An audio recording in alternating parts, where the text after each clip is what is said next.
In this episode, I'm joined by Nadia Rafaat, yoga and meditation teacher, doula, and former journalist with a special interest in female empowerment and female spirituality. Nadia recounts her difficult childhood, early career in gymnastics, and multi-year rebellious phase of Class A drug use in London. Nadia recalls how attending her first yoga class radically changed her life direction, and how bringing her spiritual practices of meditation and pranayama into her own pregnancy journeys unlocked profoundly transformative effects. Having trained extensively as a doula and in pregnancy yoga, Nadia dives deep into the world of pregnancy and birth, criticizing the mainstream medicalising model and offering an alternative, more intuitive approach. Nadia also shares the powerful spiritual potential of giving birth, including her own spiritual experiences during labour, and shares her perspectives on female empowerment and spirituality.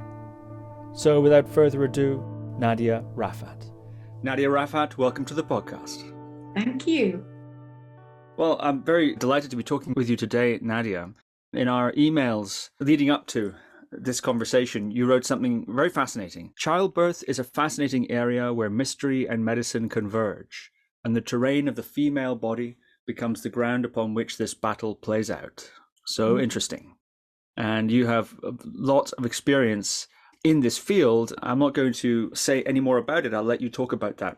But first of all, I'm curious about your background. You've talked about elsewhere the elusive connection to wholeness that you sought through your early years as a gymnast and a dancer. And in fact, you were on the national squad for rhythmic gymnastics as well, and did all sorts of things along those lines. So can you say a little bit about your background, your upbringing, the context in which you grew up, and also how it was you began to become involved in these body-based activities?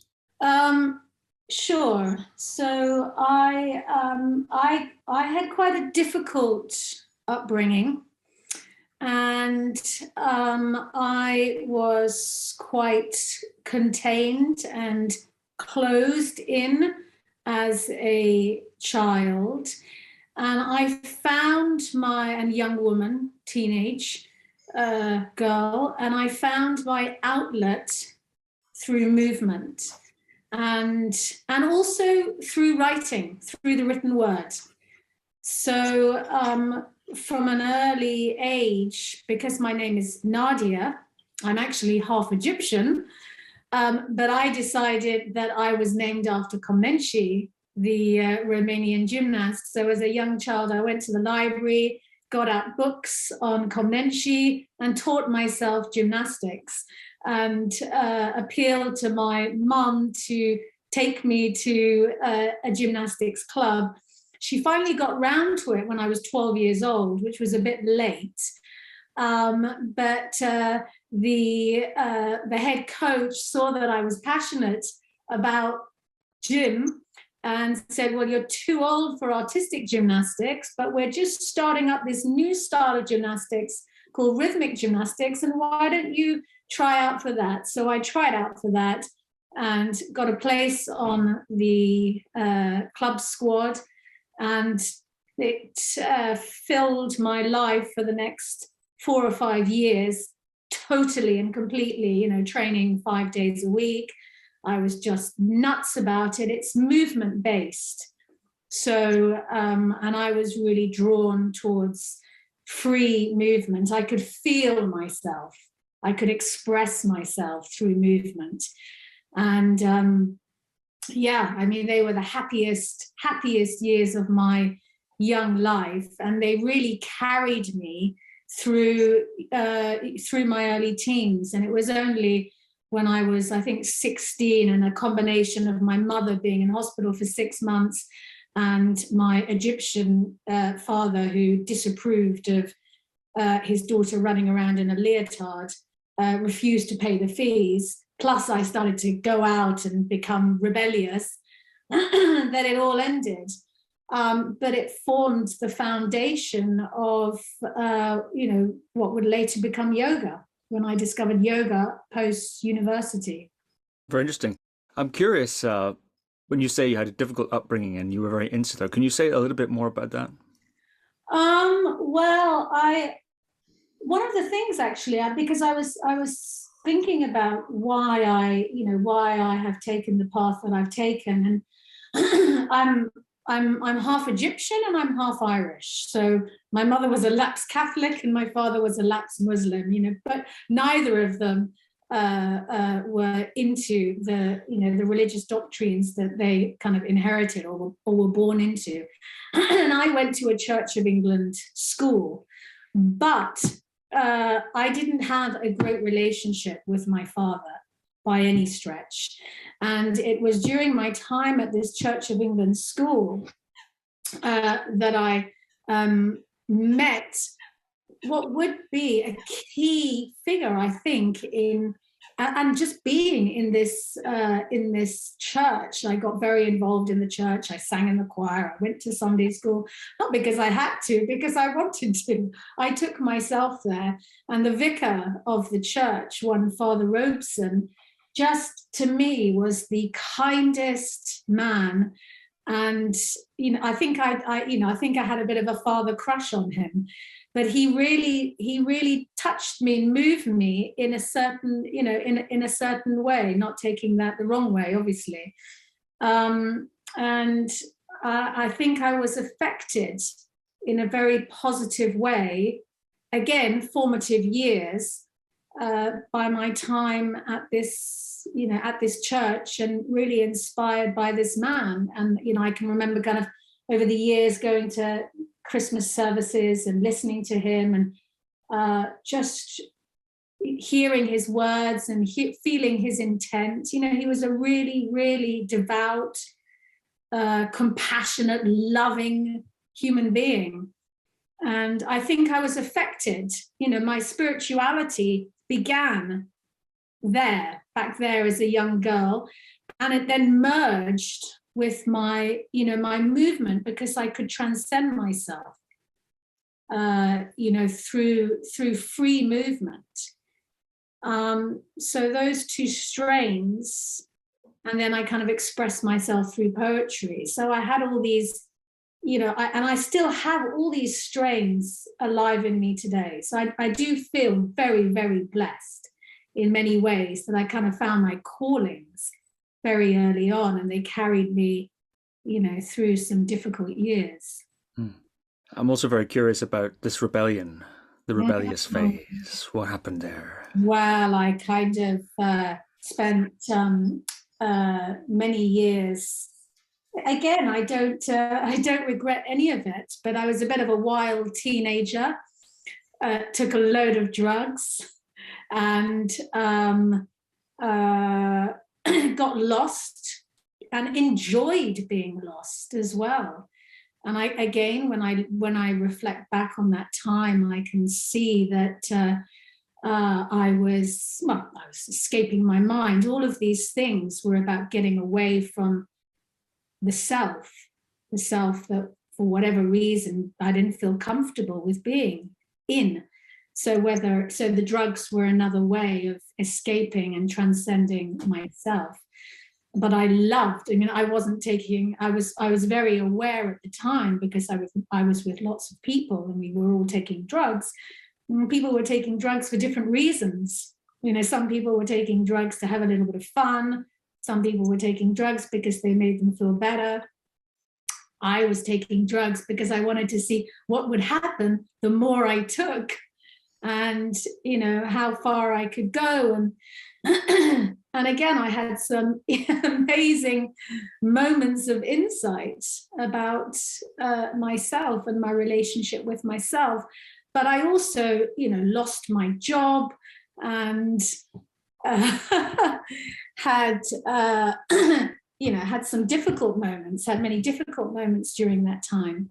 And when I finally realized, I had one of those key moments when I woke up. I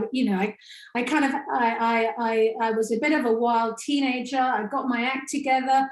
I went to university, had a great time at university, did an English degree, English and theatre studies degree, immersed myself in my degree. And again, it was my two things. It was movement,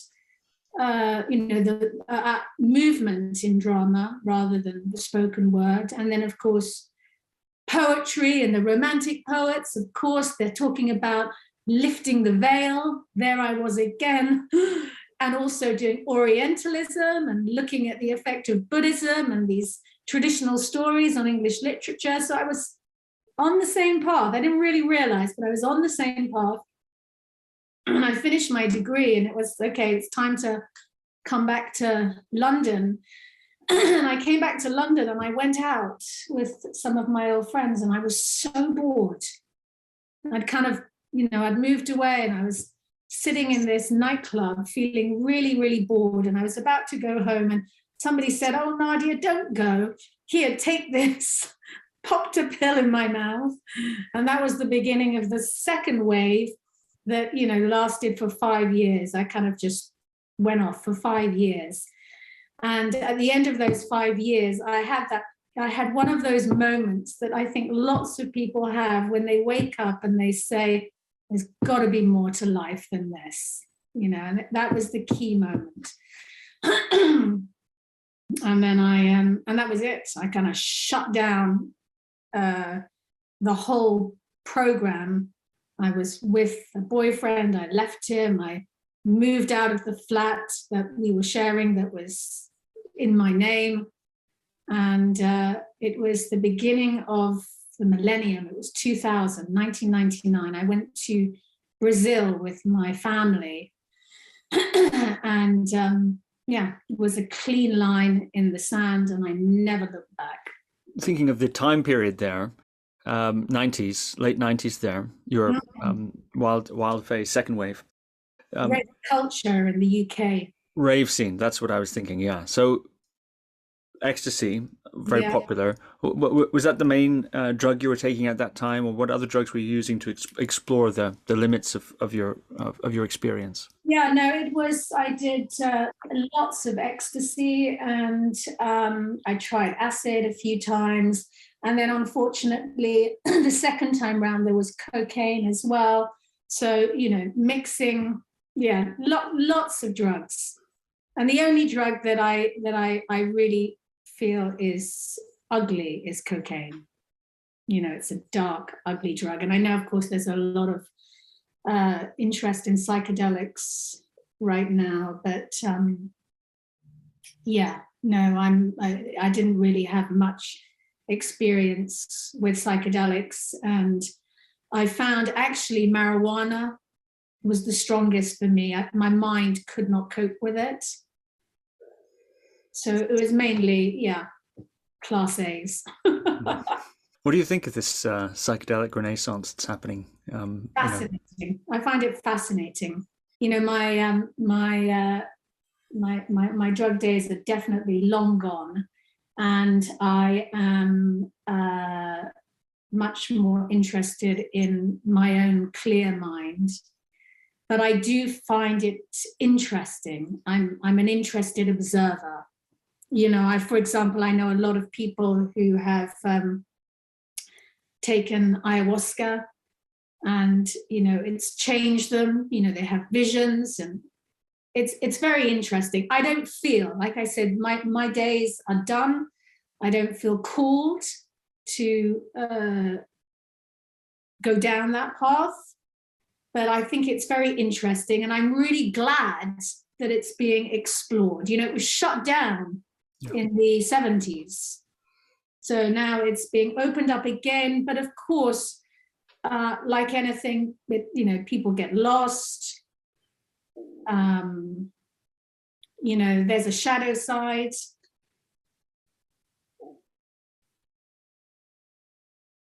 Yeah, it's good. I'm glad it's being explored. Mm-hmm. Very interesting indeed. You took your first yoga class at 30 years old. Yeah, that's about right. Yeah, I took my first yoga class around the age of maybe 29 or 30. And it was with a teacher called Fausto, who was running classes at a yoga center in northwest London. And of course, as soon as I stepped on the mat and started to move through all the postures, it was like, oh yeah, my body recognizes this. I've been here before. I love this. But it wasn't just postures. And, you know, he taught a deep yoga. And again, you know, here I was at this point, still with the same mind, still with the same person, so still with a degree of suffering. And I understood straight away what the teachings were doing and just lapped it up. So yeah, I was pretty smitten straight away. But it took a while before I really got into a regular practice. And I met my current partner, who was doing a kind of similar thing. At the time, I was working as a journalist, and I was not really happy with my work. And I met up with my current partner, and he was in a similar place, and he was also discovering yoga. So we started to go together, and he trained first. Actually, he was the one who went off and trained, and then came back as a yoga teacher and started teaching. And I was still in my job as a journalist, which I wasn't really happy in. I wasn't happy with the output of the paper that I was working for and the jobs that I was being commissioned to write. And I thought, if you can do that, I can do that. So, but first I got pregnant. So that was the beginning of the journey. I mean, the beginning of my journey really starts with an unplanned pregnancy, age 30, which set me off on my path. But then I trained after he was born. That's fascinating. Maybe you could say something about that. Why do you put that as the beginning of your journey? It was Shivananda that you trained in first, wasn't it? Yeah, that's right. Because an unplanned pregnancy is a real challenge, and it was a real challenge for us both. We weren't living apart. We were living apart. We weren't yet committed. It was very young in our relationship. But I was 30 years old. I felt healthy. I was in love with my partner. And it was just a yes. It was a yes from me. And just because of the context, because of the situation, it was a difficult pregnancy, and there was a lot of anxiety involved. But we were both on our, we were both kind of finding our way on this spiritual path. We were going to yoga classes. We discovered Krishnamurti. We were going to the Krishnamurti Center. And, and I was, but there was a lot of uncertainty still in our relationship. And I was working very hard still at the paper because I knew I was going to leave. That was kind of going to be my cutoff point, but I was working really hard, working late till 9 o'clock in the evening, working difficult shifts, saving as much money as I could. And I didn't really do very much in the way of preparation. The one thing that we did religiously was we went to chanting sessions at our yoga center.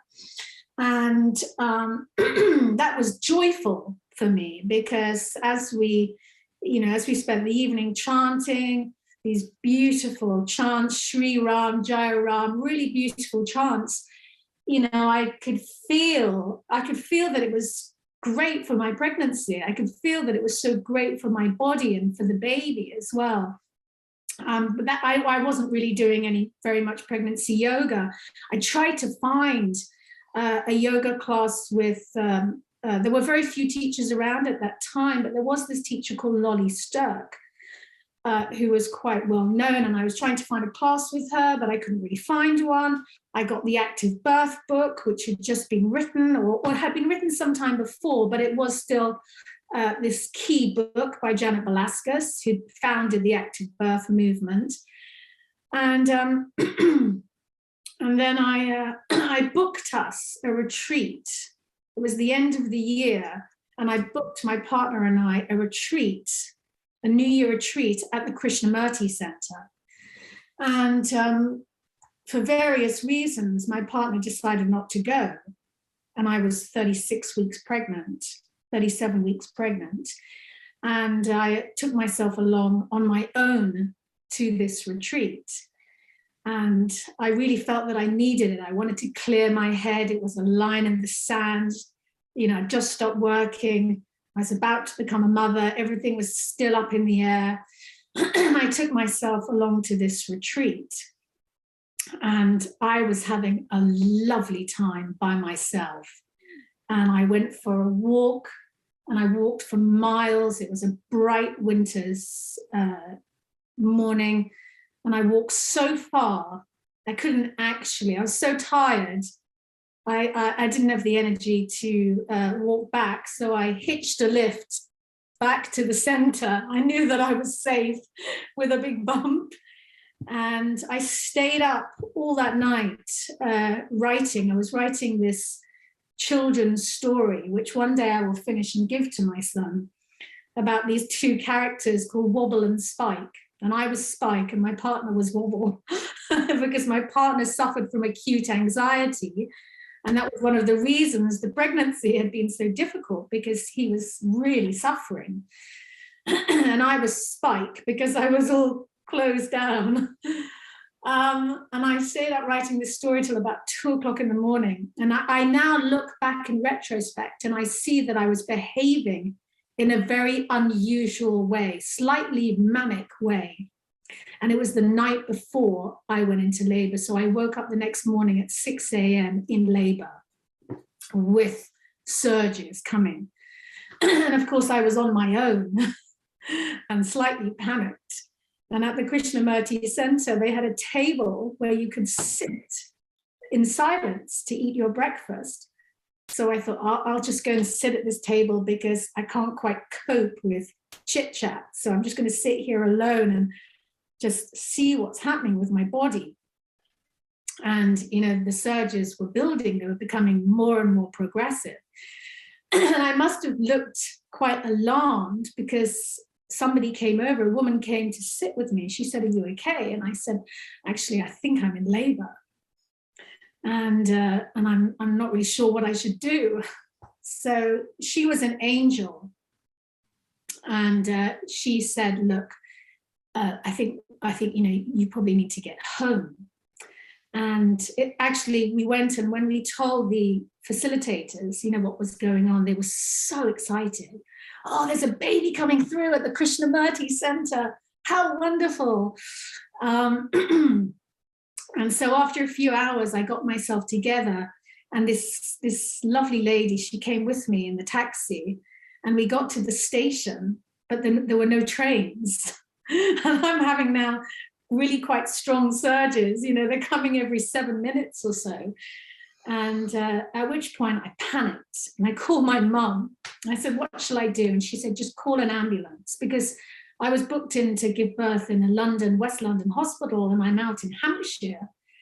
And she said, "Just call an ambulance." So we called an ambulance, and the ambulance eventually came, and this angelic person came in with me to the hospital. And I called my partner and I said, "Look, the baby's coming. You better get to this hospital." And I got to the hospital, and I had found out just before I came to the Krishnamurti Center that I had, that my son was in the breech position. And I later found out that often babies are breech because the mother is on some level not ready. And it can often be because there's a relationship issue. So I had this breech baby, but I had a deep belief in normal birth. I hadn't really done any birth preparation, as I said, but I believed in normal birth. My mother had spent some time doing midwifery. And I said, "I just want to labor normally. I want to give birth normally."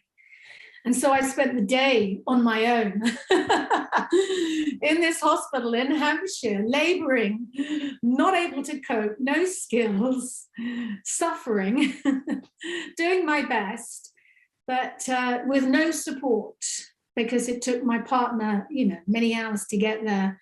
And midwives, they don't really support you. They just check in on you and then they go. And I think I managed to get to about 6 o'clock that evening. And because the baby was breech, they kept on offering me a C-section. They kept on saying, we recommend a C-section. And so eventually at 6 o'clock, I agreed to the C-section. But I cried as I went into the operating theatre, because I felt that I'd failed. I felt that I'd let down my son, and that this wasn't the birth that I imagined that I'd had one day. I didn't even really imagine that I'd have a birth, but I kind of knew I'd have children. But, it all happened so fast. And so my son was born, and as soon as he came out rooting. And as soon as I met him and put him on my breasts, he fed, and that was the beginning. And the mother was born, and because I had a lot of guilt about the cesarean, it then influenced the way I mothered. I practiced what's called attachment mothering, because I wanted to heal, the wound of the cesarean. And once he was born, my partner's acute anxiety massively dissolved, because of course it was all about, so much of it was about the responsibility of becoming a father. And so we had 6 months of bliss, postnatal bliss, this little baby lying on our chests, going from mine to his, back to mine again. And it was such a time of healing, really, really beautiful time of healing. And we were also going at the time to Amaravati monastery in Hertfordshire, and and had been attending workshops and retreats and talks there for a while. And so we decided that we would bless him at Amaravati, and we did. And that was really the beginning. From that point on, my kind of path was set. As soon as I could, I applied to, I knew I wasn't going to go back to a full-time job at the paper. So I began a freelance writing career, but I was very interested in the yoga training. And as soon as I could, I applied to Shivananda, and I said, look, I've got a baby, and can I bring him with me? And they said, oh, we've never done this before. But I said, please, I really, really want to train, but I really can't leave my son. And so they said, okay, bring him. So my son and I, off we went to the Shivananda. They were hosting their training in a place in Dorset, month's ashram experience in Dorset. And I had my mother support me for 2 weeks, my mother-in-law for the other 2. And it was a pretty intense month. If I wasn't in class from 6 a.m., classes started at 6 in the morning and finished at about 10. If I wasn't in class, we had minuscule breaks in between, I was with my son. So it was a very intense experience. So that was the beginning. Fascinating. You've taken many subsequent trainings, actually. On your site, I've seen everything from hypnotherapy to dancing for birth to yoga nidra to another Shivananda training and so on. So can you give a sense of the next period of time, which I presume was, or I assume was a period of training, exploration, and setting up, I suppose, a teaching practice and so on. And somewhere along the way, you had 3 more children. Yeah. So actually, child number two was conceived on the last day of the teacher training, which was me being a bit naughty, because you're meant to, have maintain brahmacharya throughout the training. And my partner came up to collect me on the last day. And of course, having kind of been immersed in a month of yoga, meditation, vegetarian food, I obviously missing him. And so my second son was conceived for sure on the last day, because a few weeks after that, 3 or 4 weeks after that, I was crawling along the floor of my home with sickness, feeling absolutely dreadful. But it was really, so we laugh about it, because the two boys, their lives, their entry points and their early lives were so marked by our respective journeys. But once I came back from that training, everything was clear. And of course, once I had my second pregnancy, after I'd got over the dread of, oh no, not again. Not again, I'm pregnant again. And that means I've got to go through that whole process again, and real dread. I think at around 6 months, I had a turning point. 5 or 6 months, there was a turning point, and it was like, okay, we're going to do this, and we're going to get this together. And I quickly, at the time, if you had a cesarean, you're classified as what's called a VBAC, which means a vaginal birth after cesarean. And they, at that time, so this is 17 years ago, they'd have a discussion with you and decide, do you want to have a go at a VBAC, or do you want to go for another cesarean, in which case it needs to be elective. So you have the operation before you go into labor. And, I said, no, I'm definitely going to attempt to VBAC. But at the time, and it's not changed very much, if you were attempting a VBAC, they would call it a trial of scar, And what that meant was that you needed to go into hospital, you needed to be constantly monitored, tied up to a machine, so you can't really move very much. Got this heavy metal dial, so they're tracking the heartbeat of the baby. You can't get in the birthing pool, and there's very little that you can do. You have to just sit there and be monitored constantly throughout. And I knew that wasn't going to work for me. And so I said, no, I want to have a home birth. And can you support me having a home birth? Because I was kind of done with hospitals. Also, another factor is that my father had passed away when I was quite young. So, I associated hospitals with death, and I'm not life. And I knew instinctively that I needed to get out of the hospital. And I discovered that a thing called home birth existed. And I was strongly advised against this. At every appointment, I was told that I was irresponsible, that it was dangerous, that my baby might die, that I would be airlifted to hospital by helicopter, and that I was, foolish and irresponsible. All of those things were said to me. And then I chanced upon a meeting with a friend of a friend who was an independent midwife. And I said, can we have a chat, because this is what I'm feeling. And she said to me, oh yeah, you're a VBAC. Oh, we do VBACs at home all the time. Oh yeah, that's no problem. And so whereas the system was putting the fear of God into me, and every appointment I walked out feeling like I was a bad mother, really irresponsible, here was somebody who was giving me strength and giving me confidence. And so I quickly made the decision, you know what, I'm leaving the system behind. I'm going to do this independently.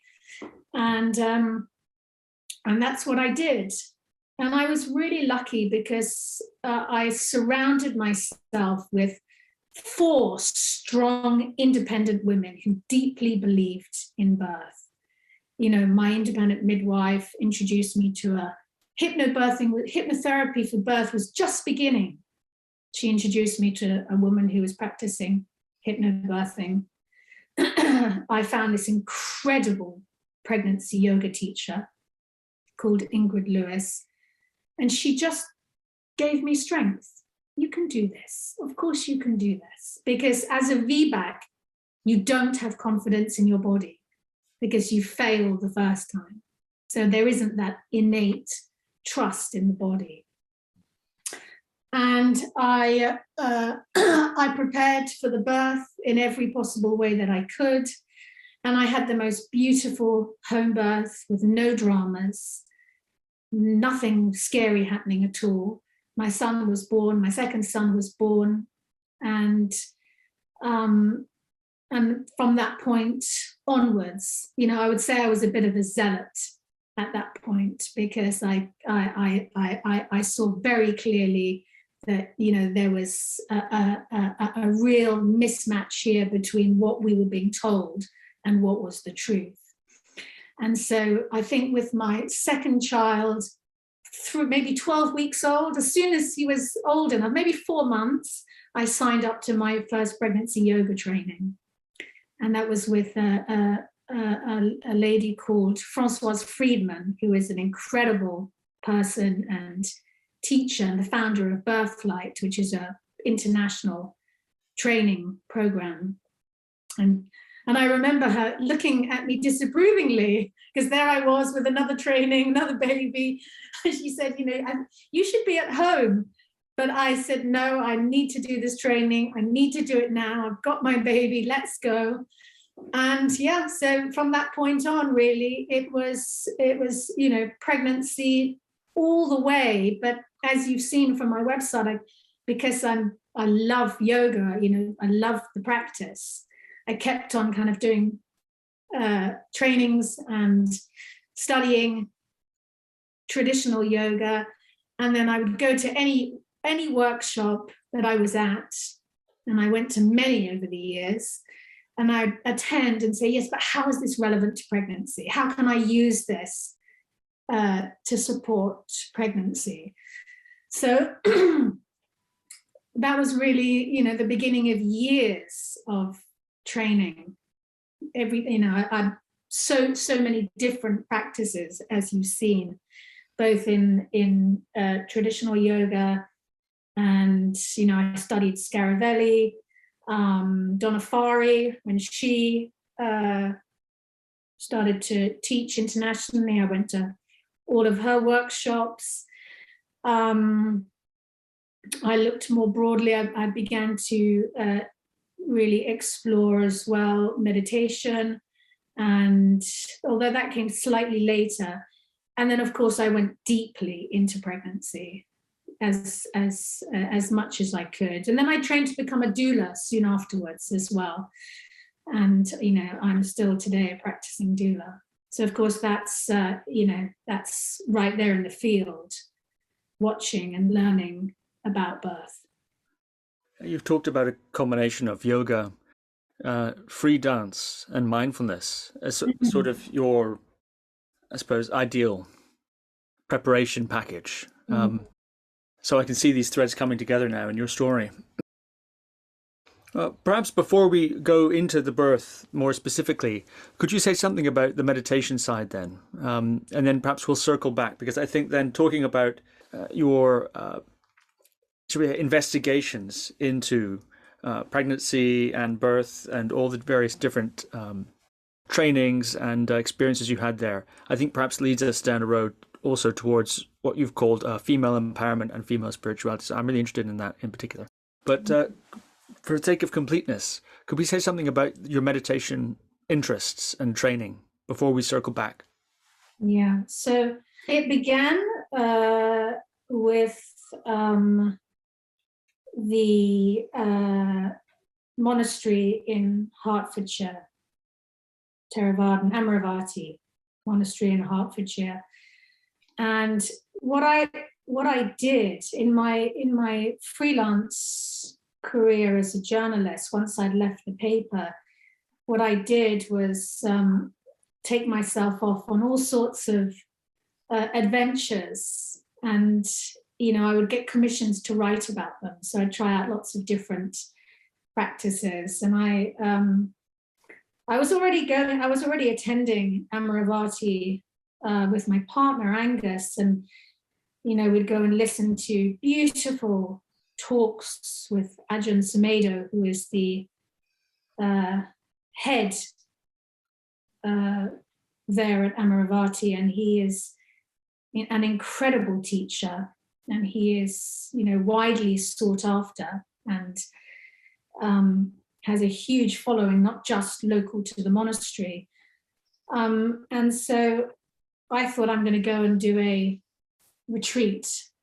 It's time to go a little deeper. So this is before I had my kids, so I signed myself up for a 3-day silent retreat. And I remember sitting at a table with 25 people eating in silence and just thinking, this is a revelation. Loving it because someone who's more introvert than extrovert, and certainly was, I just enjoyed so much the freshness that silence brought to experience. And on that particular retreat, which I remember really fondly, I mean, of course, 45 minutes sitting, 45 minutes walking, that's it for 3 days.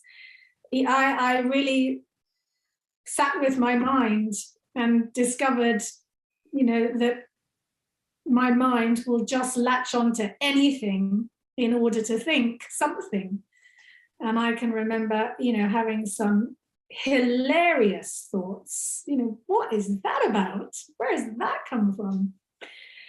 But unfortunately, I read a lot during the retreat. I read all the literature. Amaravati has an incredible library, and I went there, and whenever we had a break, and I was reading all these beautiful books in the library, and yes, I read.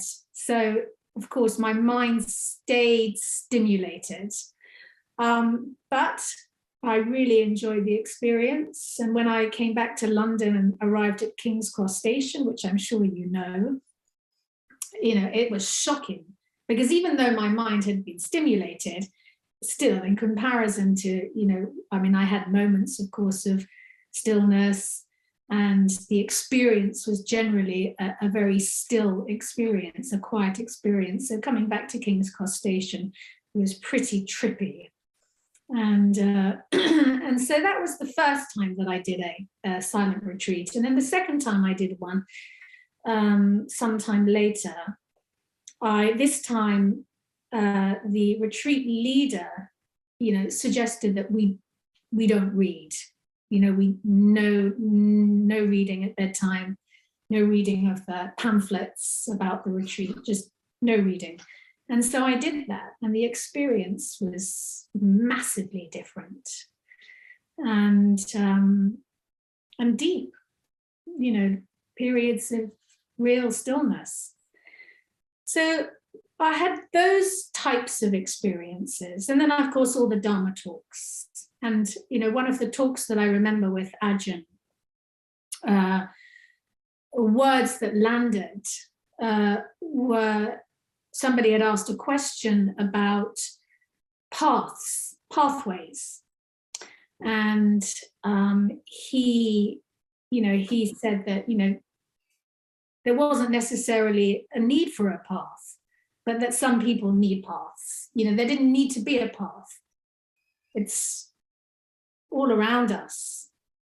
It's just there for us to drop into, but that some of us need paths. And I'd kind of heard that from a few places. And of course, as someone who struggled to join any kind of program or path or religion, I was never going to go into Islam, nor Catholicism, nor Christianity. I couldn't sign up to anything. And Krishnamurti also talked about the same thing. So this kind of idea of the pathless path was interesting to me. So little things kind of drop in. And Francoise Freedman later, picked up on that theme as well.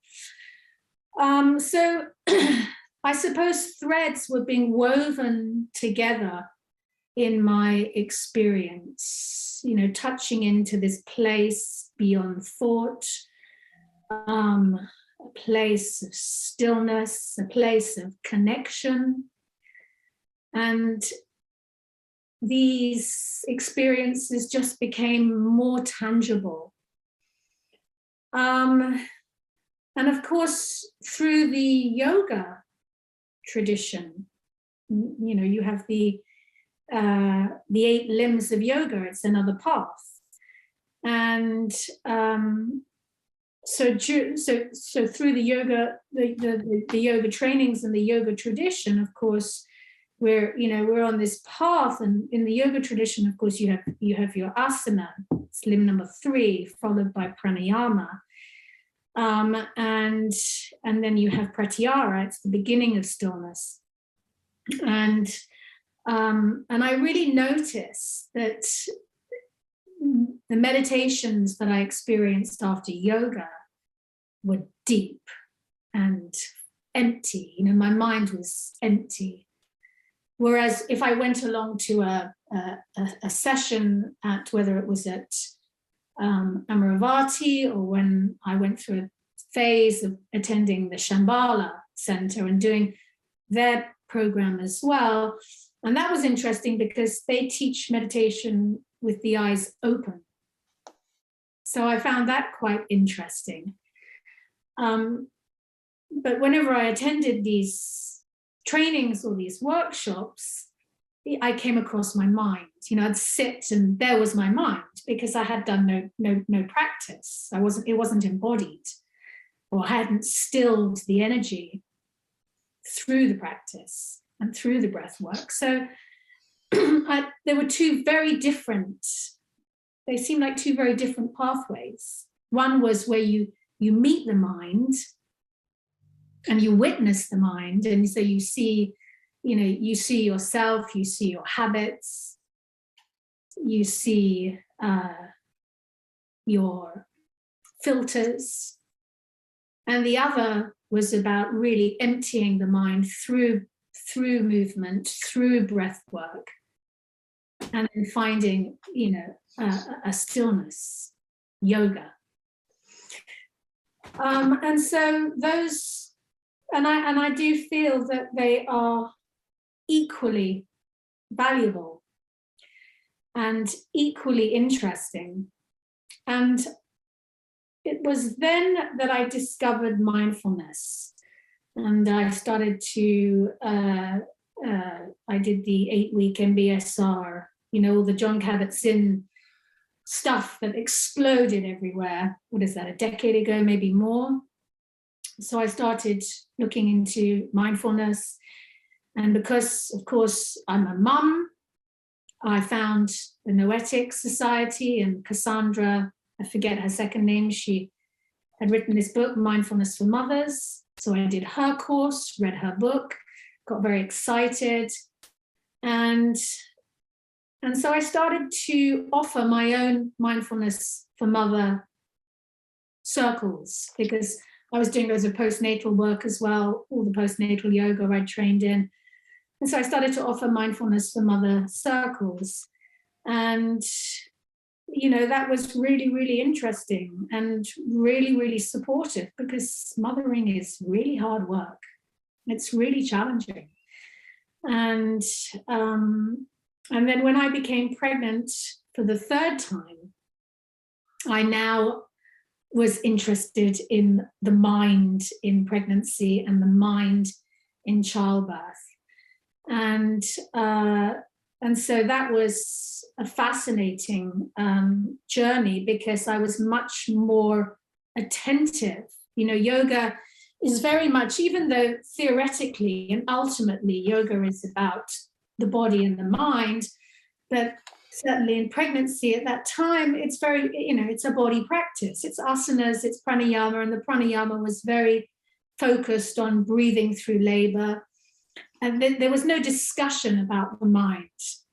Classes were asana, pranayama for labor, and then birth preparation, practical birth preparation. This is how you use a ball, and this is these are some of the birthing positions. So it was very practical, and there wasn't really much about the mind. What was happening was that people would go and do hypnosis, and I had some time before that, right at the beginning, again, explored hypnotherapy. And I did a 6-month hypnotherapy taster. And at the end of the 6 months, I decided it wasn't for me. And that was partly because I just read Autobiography of a Yogi. And it's an old book, but in that book, he said, hypnotherapy is not, it's different. Don't go for hypnotherapy. And also I was so deeply committed to yoga and fascinated by the teachings of yoga and the practices of yoga. And it felt like, because a lot of the practices of hypnotherapy are about dissociation, they're about taking you away from the experience. And here I was being trained in yoga to turn towards the experience. And so I kind of closed down my interest in hypnotherapy. But hypnobirthing had exploded. And so people were coming to yoga classes for the body and then going to hypnobirthing classes to relax their minds. And I really saw that just really through witnessing my own mind, I had this moment when I realized at the end of every one of my 4, I've subsequently had 2 more, every one of my 4 pregnancies and births have been challenging in some way. Number 1 was a breech. Number 2, I was VBACing at home, HBACing. Number 3, my daughter, she kept me waiting. I went into labor at 42 weeks, again, having a home birth, still classified as a VBAC. And but babies 1 and 2 came at 37 and a bit. So I had to navigate all the stress of an induction, whether you're in England or America or most countries around the world. France, they have a 41-week gestation period, but everywhere else it's 40 weeks. So once you get to 41 weeks, they're booking you in for an induction, and an induction is a clinical process, nothing to do with birth. And you can't be at home. So, and I remember, viscerally, the pressure is so intense. And so, of course, I was much more interested in my mind and watching how my mind was suffering. My body was suffering because of other people's thoughts about my birth and my thoughts about my birth. And so I had this real insight, actually more at the end of the final birth. And then the last one was the most challenging of all from a kind of clinical point of view, because my waters went before I went into labor. And I didn't go into labor for 5 days. And they want to induce you after 24 hours. Of course, by this time, I've been working in this field for over a decade. I had a deep trust in my body, and I knew as much as my care providers about the birthing process. And so I pushed it, and I kept on pushing it. But the pressure is immense, and the bullying and the coercing. And so I realized at the end of all of this that actually the 2 big obstacles, the 2 things that had caused me the most suffering all the way through were, number 1, the system, and number 2, my own mind. And of course, what you're thinking, you're feeling as well.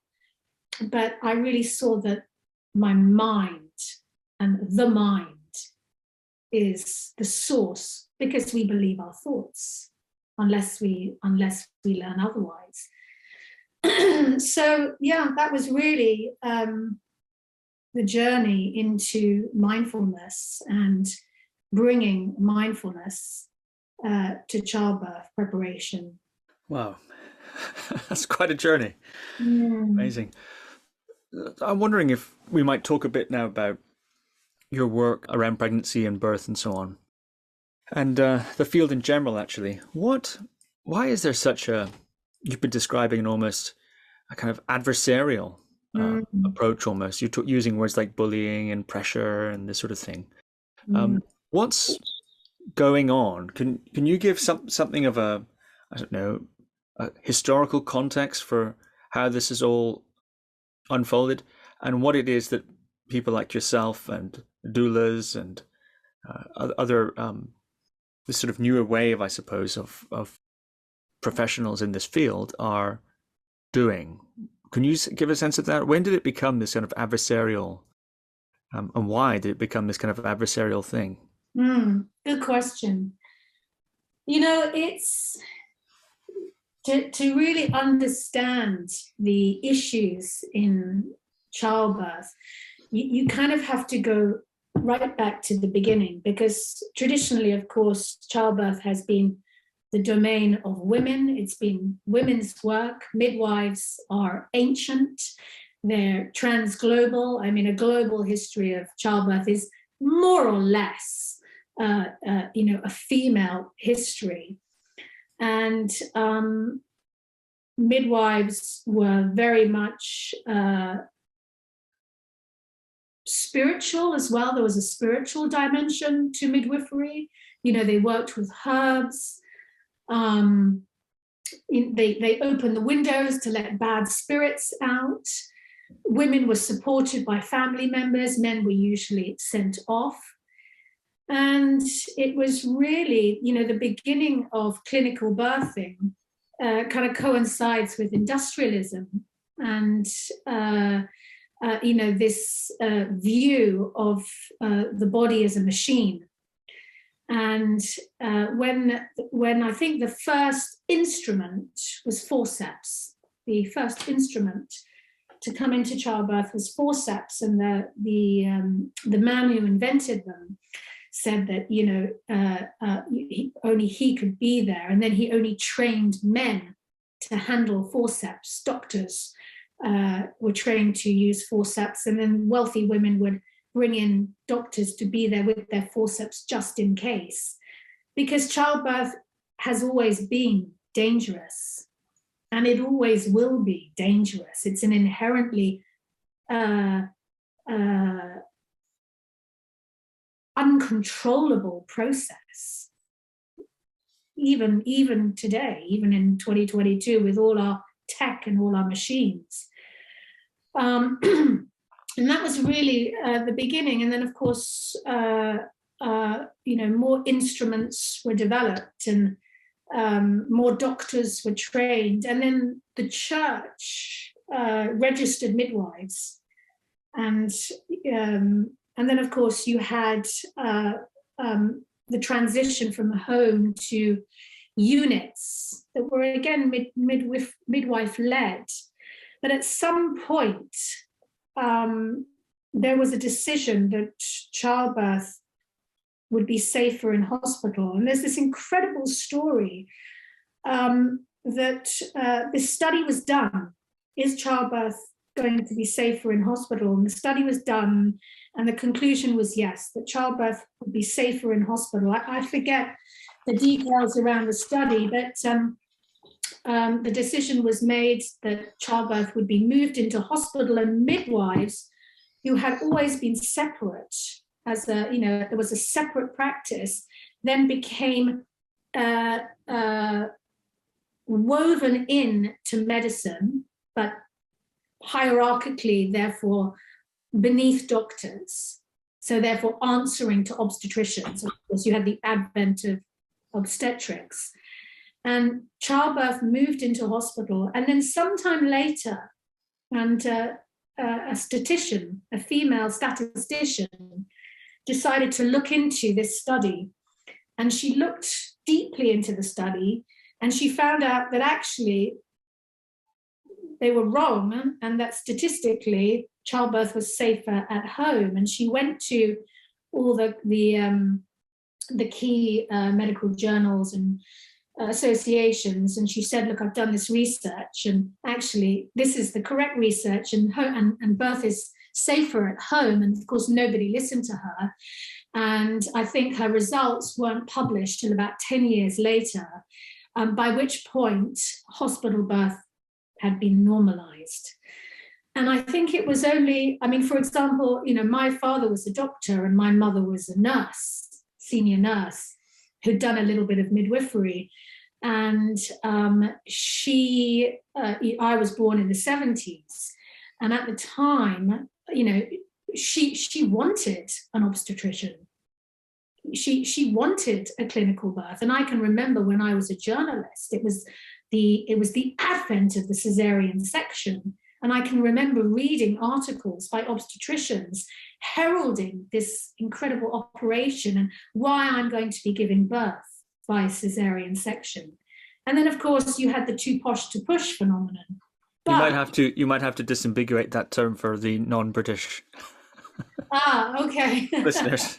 Well, I mean, of course, I know exactly what you mean. But well, it was representing, you know, the height of the cesarean was, here is this operation, this tidy operation, you book yourself in, you can bypass the whole experience. You don't even have to go, you know, you can preserve your body, and it's easy. Who needs to push a baby out? What's the point of vaginal birth? There was a moment when the whole process of birth was being questioned. But always, and alongside this, has been a continuous, intuitive counter intelligence that is, birth is normal, birth is natural, childbirth is important, it's a spiritual process. And the first kind of big reaction came in the it was when when feminism was at its height with the active birth movement, and it's interestingly the same time when female yoginis and female yoga practitioners were beginning to question what's happening here with yoga. You know, this practice is very male dominant. All the teachers are male. The practices are very male centric. And actually, I'm not sure this is teachers like Angela Farmer, who you interviewed. You know, so around that time, you had those first few teachers who were getting pregnant. They were suddenly pregnant. And actually, at the time, if you were pregnant, the Iyengar Institute, it threw you out. You were no longer allowed to practice yoga. So at that same time as the female yoga practitioners were being kicked out and, you know, questioning yoga practice for the female body, women like Janet Velasquez were saying, hang on a minute, we don't want to give birth lying down with our legs in stirrups. You know, prior to, you know, the turn of the century and before that, women were drugged in twilight sleep. They weren't even present for their births. I mean, it became really barbaric. You know, you would go into hospital, you would be strapped down, you would be given drugs. Your baby would then be taken away from you and put in a nursery and given to you to feed for a certain amount of time and then taken away again. And those times were dictated by the hospital staff. It was a brutal time, you know, from an empathetic perspective, where there was no consideration. It was the height of medical birthing. And by the time we got to the 70s, 80s, 90s, you know, we had this rebellion. And the rebellion was active birth, which Janet Velasquez was the figurehead for. And I've interviewed her myself. And, you know, she said that she the movement was there, the energy was there, and she just happened to be there. You know, she happened to be standing up and saying, what's going on? But the energy was there, you know, the feminine. It was that first female rising, and it was happening in yoga, it's happening in birth, it was happening everywhere. And there was, and there were other uprisings as well. But the active birth movement was significant because women heard, and they said, we don't want to lie on our backs anymore. We want to get up off the bed. We want to give birth standing up. And it was the beginning of what's called in hospital, the home from home birth unit. So a movement away from a more medicalized model. At the same time, the birthing pool was introduced. And so there was the beginning of this interest in facilitating a more normal birth for women who didn't want to have an epidural and have a cesarean section. And of course, that was when pregnancy yoga began. That's the beginning point of pregnancy yoga with Janet Velasquez, Lolly Sturck, the teacher I mentioned earlier. Over in America, Janine Pavati Baker was doing the same thing. And the lineage that she spawned led more into women's shamanism. So over in Australia, there's someone called Jane Hardwick Collins who learned from Janine. Janine was a yoga teacher and a birth activist, and deeply interested in holistic birthing, natural conception, you know, tapping into all the old ideas about conscious conception, conscious birthing, leading to conscious parenting. And so she, you know, spawned a different lineage. But it was the beginning of this uprising that led to many changes. And then, you know, like any small uprising, the energy dissipated. And we're in the middle of another second uprising now. And the voices are strong again. And that's because there is, despite the fact that doulas are everywhere, despite the fact that there are hypnobirthing classes on every corner, pregnancy yoga at every studio, you know, the information is out. The statistics are worse than they've ever been. There's a lot to do with the COVID situation as well. But the statistics are worse than they've ever been. Which statistics? Statistics. So, I mean, not necessarily the numbers, but what do you mean of people who are engaging in home births versus hospital? Yes. Oh, the home birth rate is minuscule. It's tiny. But you know, 1/4 of all births are being are ending in 1/3 in London hospitals are ending in cesarean section. So 1/3 of babies are being born by cesarean. What's that down to? Is that down to lack of preparation or understanding from the mother's side, or is it a kind of, if you want, trend from the medical side that's pushing that, or some mixture, or what's behind that? It's political, for sure. You know, our health minister has this idealistic and ignorant, actually, mission to have 0 stillbirths. And, you know, that's the kind of the political agenda. And of course, it's also financial, because litigation, maternity litigation is possibly, I'm not 100% sure on this, but it's either the first or the second, the higher, you know, it's the most expensive area for problems arising. And so it's political, it's financial, it's cultural, because nobody questions hospital birth.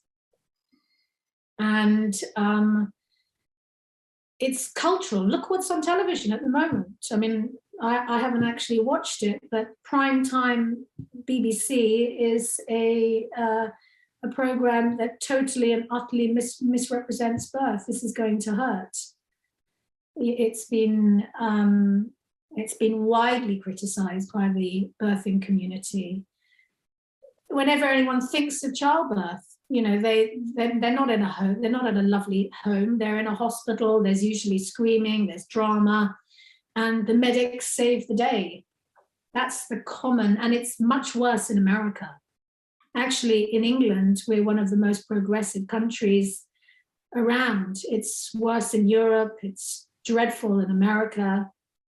And the overriding machine of obstetrics, with its agenda of every baby, which is a noble agenda. It's not that it's a noble agenda. We want to save every baby. But in order to save every baby, you know, like those terrible fishing trawls, to use that metaphor, in order to catch one, I don't know what, a dolphin, how many tunas are you going to get as well? So in order to save that one compromised baby, let's induce everyone. Because that one baby, if left, may get lost. We're just going to induce everyone.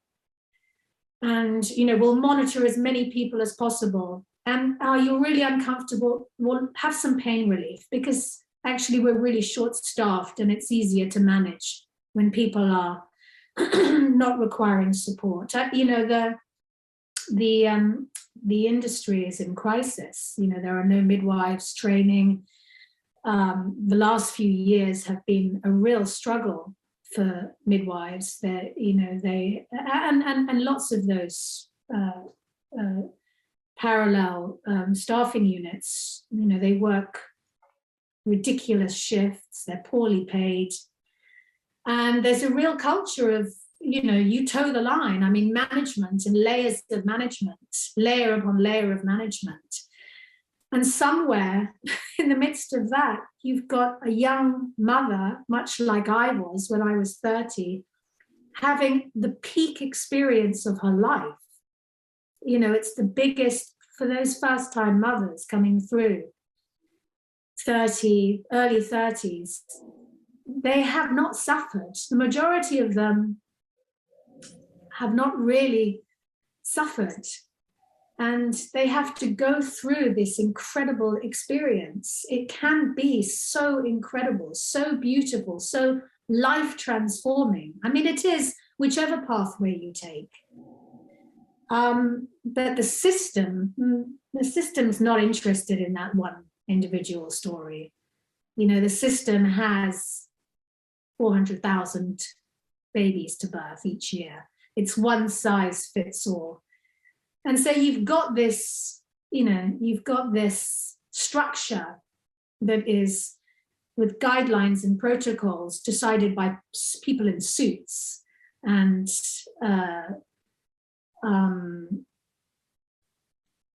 people who have no direct connection with, you know, the experience on the ground, on the ward. The midwives on the ward, they're doing their best. But some of them, they don't even see normal births. I read somewhere, I really hope it's changed, that most obstetricians, by the time they begin their training, have not witnessed a normal birth, a physiological birth. So, you know, the world of birth is, and then this is what I talk about, this is what I mean about the pressure. You know, you have to be a real, I mean, I was a stubborn person who had a deep belief and trust in physiological birth. And I believe that we all do in the back of our brain. You know, back here somewhere, primitive, you know, the whole birthing process is happening in the ancient brain, in the limbic system. It's nothing to do with our ideas and theories of birthing. It's in us. And yet there's so much deep fear engendered over, and you know, for women, the memories of the last 100 years are clinical birthing. You know, when you talk about the collective and you talk about your ancestry, and these things are important in birthing and in the feminine. You know, the red thread. Maybe you've heard this talk of the red thread and the female lineage. And so it is, it's what are you feeling in your body, and what are the thoughts that you have, and then what are other people telling you? And so it takes real determination to manifest a physiological birth today, which is sad. I find it deeply sad. You know, it sounds to me like you're not against the medical system in cases where it might be necessary. And of course, I expect there's a bit of a grey area there. But you're not so keen on this one-size-fits-all approach to births that perhaps don't need medical assistance. It sounds to me that's what you're saying, that you're not out and out against medical intervention. In some cases, perhaps I'm wrong about that. I'm wondering if you might talk perhaps to that relationship. And also, I suppose, and then I would like to ask you perhaps to finish after all this about female spirituality and female empowerment. You've talked about that as a special interest of yours. But also, what, if you want, is the positive message? So you've critiqued the overreach, at least this is what I'm hearing, the overreach of the system, this kind of one size fits all. Perhaps the critique is more profound than that, but that seems to be part of the critique you're saying. What's the positive message? You know, when you're working as a doula, or you're supporting a woman through pregnancy, birth, and even after actually birth, you will visit them a number of times. What's the experience going to be of working with somebody like you? What are the messages you're going to be bringing? You know, I've thought a lot about this over the years as I try to personally navigate my way through wanting to support women as much as possible on their journey to motherhood, the spiritual journey, the physiological journey, and the practical journey. You know, it's a multi-dimensional journey. Their whole life is changing. And, you know, there have been some really interesting studies done on what a woman experiences during a physiological childbirth. It's an incredible internal mind-body experience. It's an altered state. You know, and, you know, there you go back to the early threads of my story and my interest in altered states of consciousness. It is an altered state of consciousness, and it's often a very spiritual state of consciousness. And all of the you know, the traditions and the wisdom teachings around childbirth, you know, talk about this transcendent experience, and it's through the challenges, it's through the inevitable shadows that you meet. You have to meet your shadows on the way to birth your baby. But through that experience, you know, through the fire of the birth, the mother is born, this new archetype, especially for those first-time women entering as maidens, emerging as mothers. And it's a chemical archetype as well. You know, it's the hormones of the body are producing this mother. And the more you interfere with the process, the more the archetype is affected. So the hormones, they're just not there. If you interfere with this incredible matrix, you don't get the same experience. She won't have the same experience. She might not care for her baby in the same way. And that's fascinating. The breastfeeding is impacted. The attachment is impacted. And so, I'm committed to supporting that journey as much as I can and as much as she wants it. But I'm also committed to empowering every woman on her journey towards birth. And so that's quite a difficult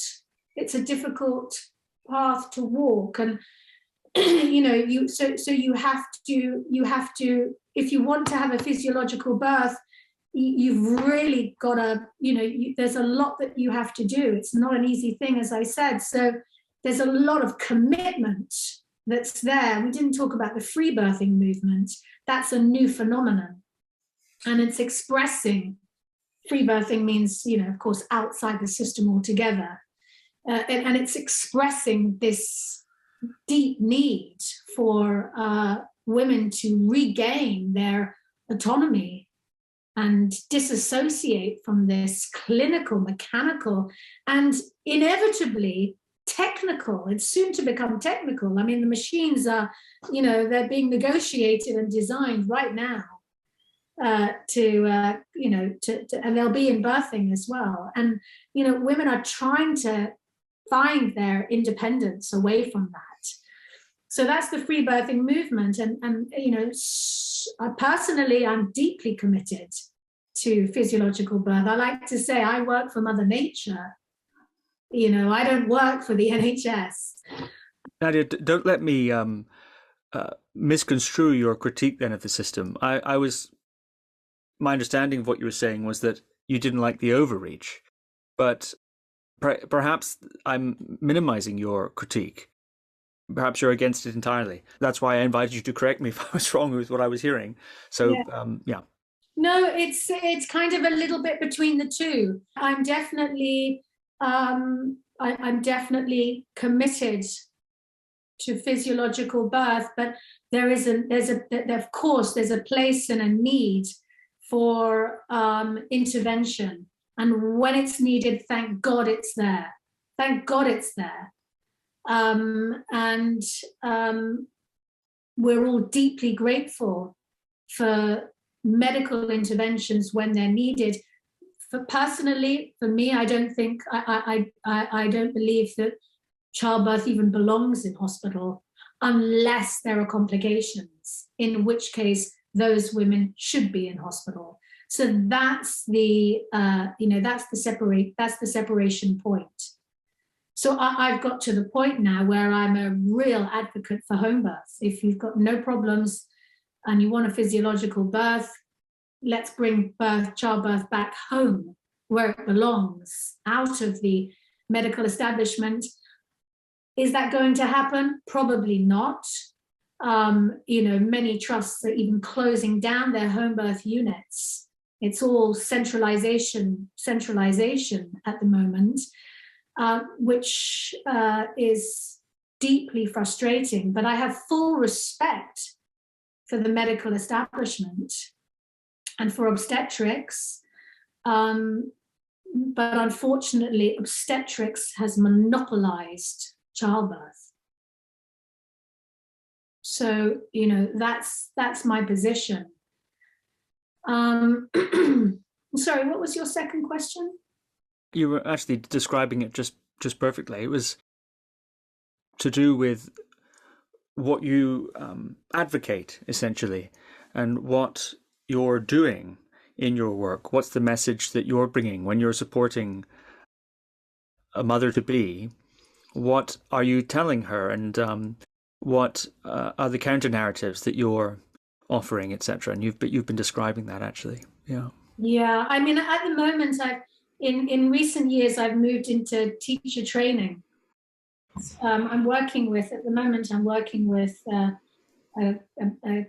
collection of pregnancy yoga teachers. We're doing a kind of advanced pregnancy teacher training. And, we're discussing a lot of these challenges that arise because we are teachers of yoga. That's what we're doing.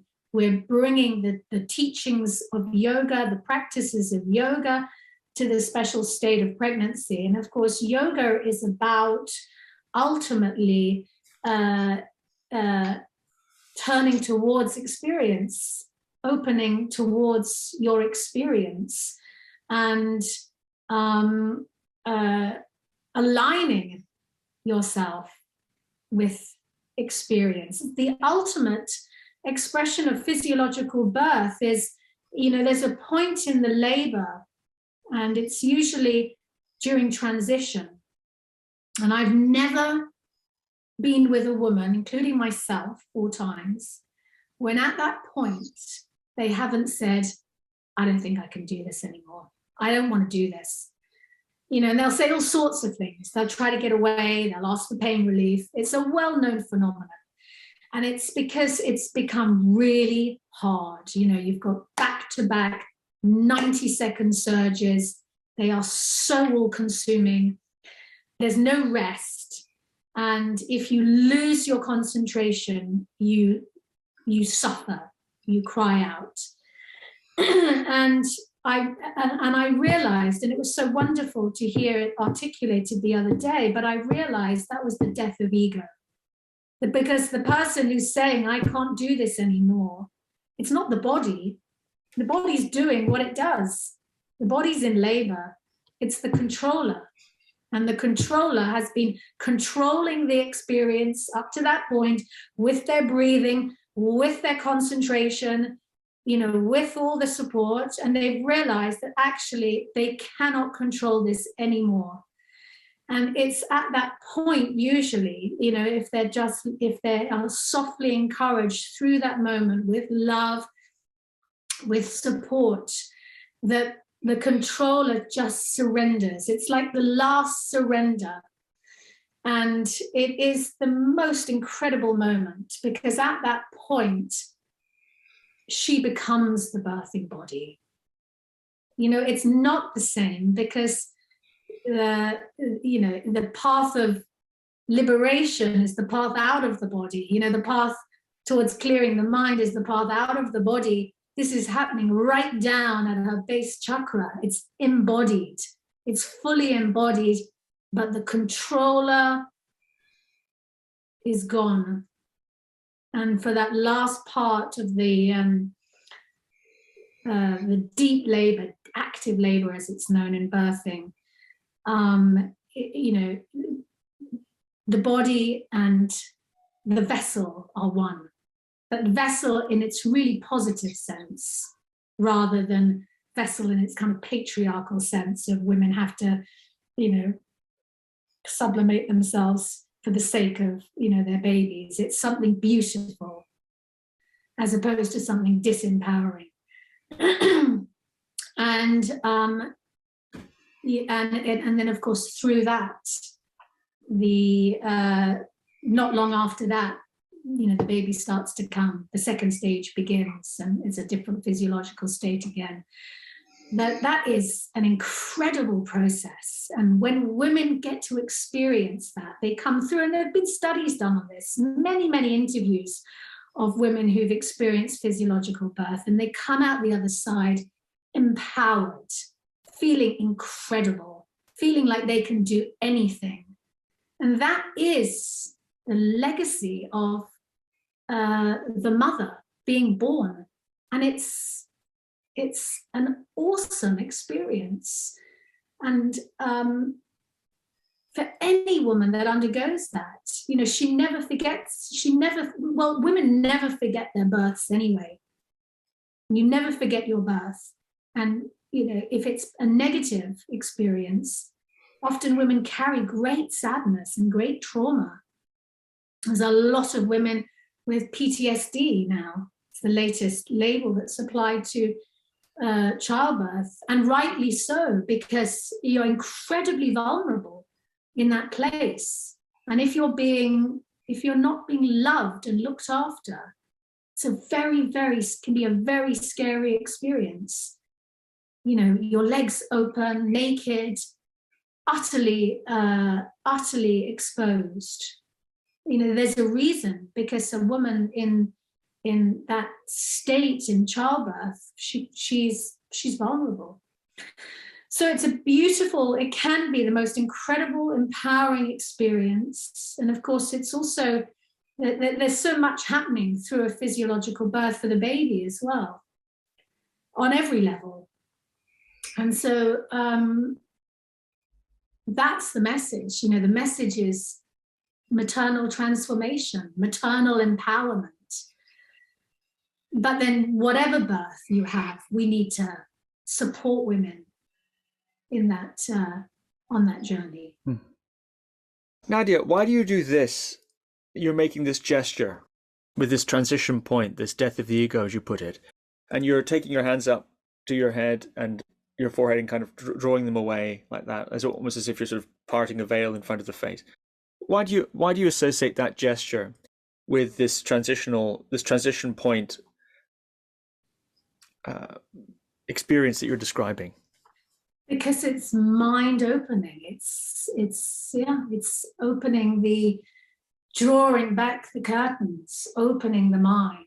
And as I said, the controller is dissolved for a short period of time. And it's expansive. But it's interesting because, as I said, there have been lots of interviews done and studies done on the psychology of physiological birth, and the terms that are used are almost the opposite, and it brings you back to this embodiment that a sense of. I talk a lot about in yoga Pratyahara. I think Pratyahara, which is that fifth limb, is very relevant in birthing because, of course, it's the withdrawal of the senses. And it was never, of course, meant for childbirth. But what happens at that time is that in deep labor, if the matrix is flowing, is that the woman, she becomes animalistic. She gets down on all fours, close to the ground. She stops talking. Her eyes are closed. She stops seeing. She stops listening. And women describe being a universe away from anyone else in the room. They're on their own as they turn inwards. And they describe feeling that they are, they look drowsy. They sometimes look drugged, stoned, but they are so acutely aware of only the task in hand. So there's a real brightening of this internal embodied awareness, and everything else is forgotten. And I remember after the birth of my daughter, which was a particularly intense, short childbirth experience lasting 1 hour and 45 minutes from being woken to baby born. I remember at the end of the birth, I was my head was up, looking towards the ceiling. And I can remember the midwife calling me, as if from a tunnel far away, Nadia, Nadia, don't you want to find out what you've got? And I'm being pulled back in. So it's a very interesting place, which sadly, of course, as soon as you step into a hospital with bright lights and machines and all of the paraphernalia of a clinical ward and, procedures happening all the time, it's just not experienced. Even if there's no intervention, it's just not experienced in the same way. And of course, Mother Nature is giving women these hormones to buffer them as well. So it's, in a positive physiological birth experience, pain is an interesting concept. Whereas, when you're in a hospital, it's a very different experience. It's a lot more painful. It can be a lot more painful.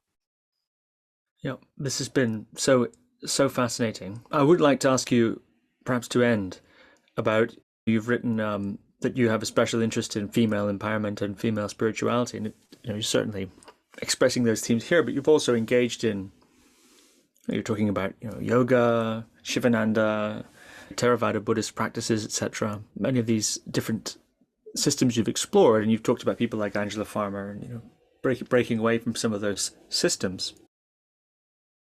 When you think of female empowerment and female spirituality, are you thinking of it primarily within the birthing context, or do you see it more broadly than that?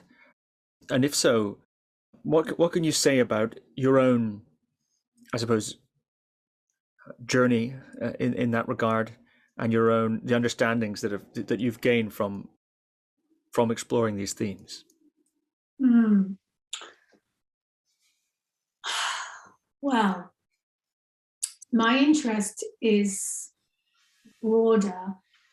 My work has been, and my life experience and my passion has been really focused on pregnancy and birth and this journey of becoming a mother. And of course, not all women are taking that journey. I have become much more interested now. I mean, that part of my own physical birthing days are over. And of course, my interest in spirituality still continues deeply and will continue for the rest of my life. So there is a thread there all the way through. And of course, what's happening now is you have a resurgence in uniquely feminine spiritual practices. We have a rising interest in Wicca, and of course the red thread and female shamanism is rising and increasing. And although I remain very much rooted in yoga, because it's the practice that I've grown up with, it's the practice that continually ceases to interest me, I'm influenced by what's happening around me. And of course, I feel very excited. I feel excited as a woman. There have been so many changes over the last few decades in what is available to a woman, and the explosion in female sexuality is another huge area that I know some of your speakers have touched on as well. But that's an area that's very interesting to me too, personally as well as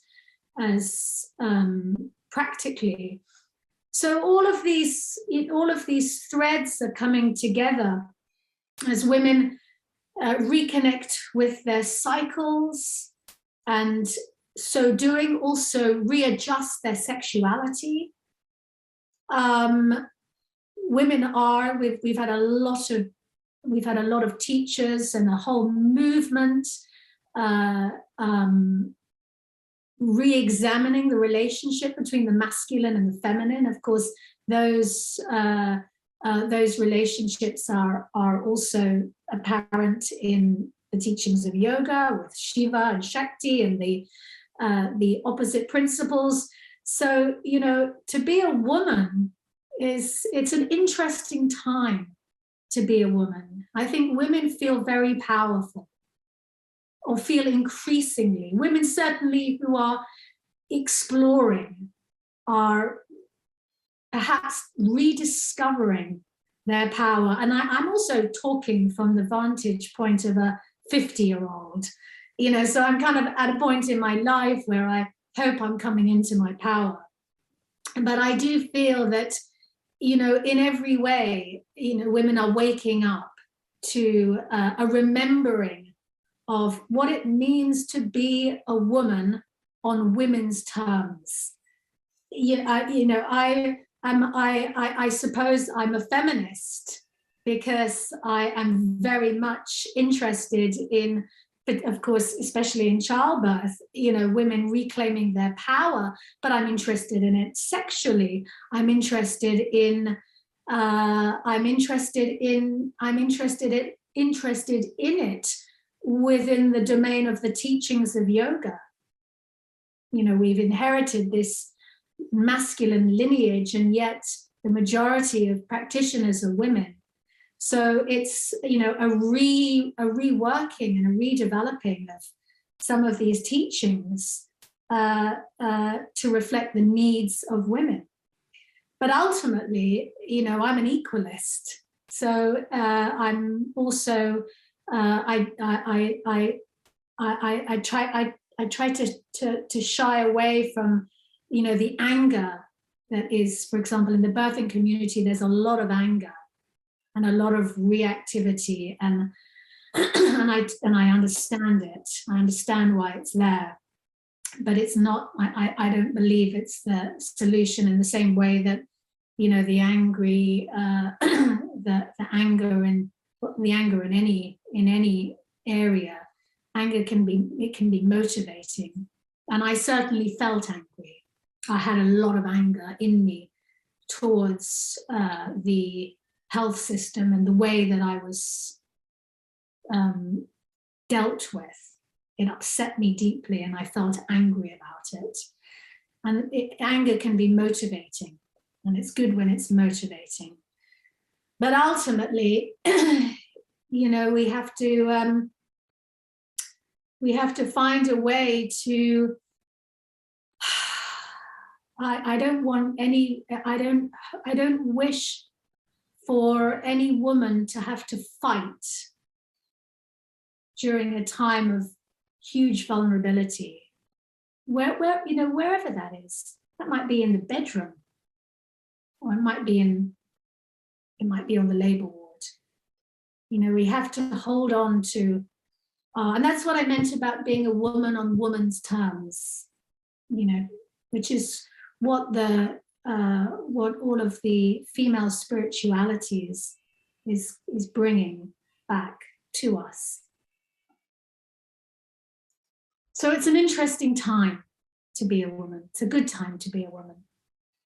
What does it mean to be a woman on woman's terms? And what would you see as the key? You talked about reworking of lineages such as yoga, or I suppose certain meditation lineages. What would you see to be, you know, in your own experience? I'm not necessarily asking you to make a sort of final sweeping statement on it, but what are your reflections, or maybe you have that, but what are your reflections on the key reworkings? How have you had to adjust your relationship to these sorts of systems from that point of view? Well, I can certainly talk about yoga, because I've thought about this a lot, and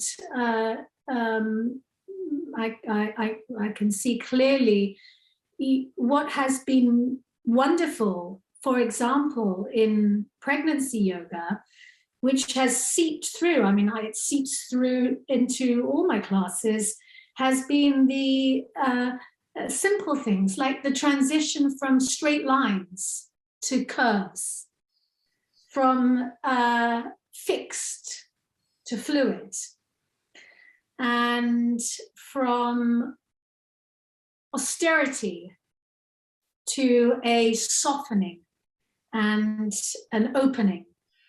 And you know, that's kind of very much, you know, those are polarities that in pregnancy yoga is the ultimate expression of yoga for women, because it's you know, it's yoga for a unique experience in a female body's life, and it's necessary to you know, it's not just about adapting the postures. It's about developing a new practice. And I'm influenced, as you know, by dance very much, and I'm influenced by free movement, and also the sexuality of childbirth has been something that is also paralleled in things like birth dance. and the waves and the spirals and the circles and the flow and all of these beautiful movements. Actually, the origins of belly dancing can be found in traditional birth dance. And so, pregnancy yoga is being fed by traditional dances. We sit in circle. Women have gathered in circles from the beginning of time. And so pregnancy yoga is all about the circle of women. And a circle of women is an incredibly nourishing place to be on every dimension, whether you're practicing, whether you're talking. Of course, that's one thing women do so well, isn't it? They love to talk.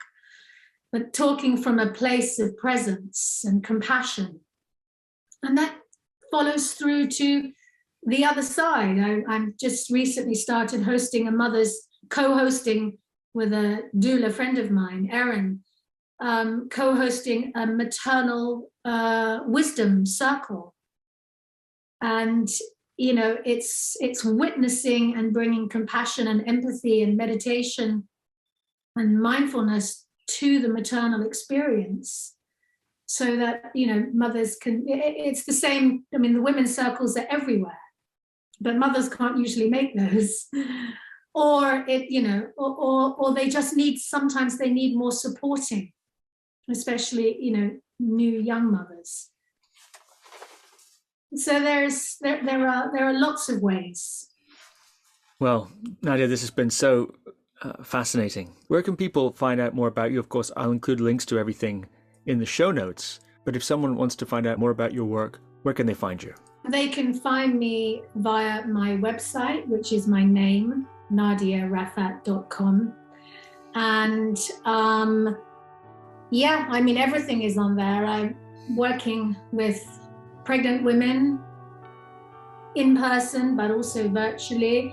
And I've moved into working with teachers now as well, which I'm just loving, satisfying. So, and I'm also working with non-pregnancy as well, pelvic healing and awakening. I run a pelvic healing and awakening course, which is, again, a weaving together of all the threads that we've spoken about today. So it's all there. It's all on my website. Wonderful. Nadia Rafaat, thank you very much. Thank you very much for having me. Thank you for listening to another Guru Viking podcast. For more interviews like these, as well as articles, videos, and guided meditations, visit www.guruviking.com.